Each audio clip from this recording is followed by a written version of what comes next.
যেভাবে আমরা আছি, আমাদের বডি ল্যাঙ্গুয়েজ যেভাবে আছে আমরা ওভাবে আছি, আমরা বেশি কিছু চিন্তা করতেছি না, জাস্ট একটা ক্রিকেট ম্যাচ খেলার জন্য ওইভাবে আছি। প্রতিপক্ষ ভারত কি অস্ট্রেলিয়া, এটা নিয়ে আমরা চিন্তা করতেছি। মাঠের ভিতরে ডিফারেন্ট মুস্তাফিজ যখন মাঠের ভিতর ঢোকে তখন টোটালি পুরো ডিফারেন্ট।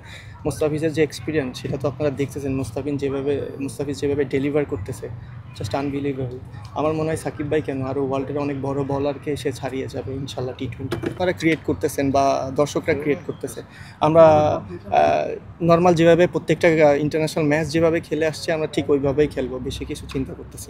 ভালোর তো কখনো শেষ থাকে না, আসলে মনে হইলো আরও যদি বেটার করতে পারতাম আরও ভালো হতো, বাট যা হয়েছে আলহামদুলিল্লাহ। বাট একটা জিনিস ভালো যে যখন যে খেলতেছে, যখন যার প্রয়োজন সবাই সেটা ডেলিভার করতেছে খুব রাইট ওয়েতে।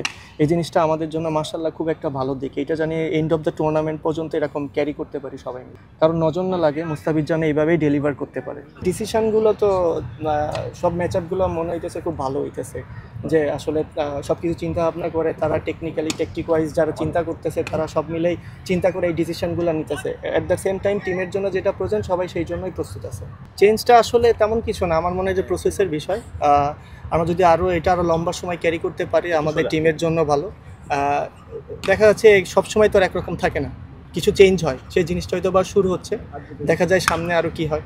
আমার রান চেস করার সব থেকে কঠিন, বাট রান চেস করতে গেলে সেক্ষেত্রে দেখা যাচ্ছে ব্যাটসম্যানদের ক্যালকুলেশন অনেক ভালো থাকে, অনেক চিন্তা করে তারা ডিসিশন নেয়।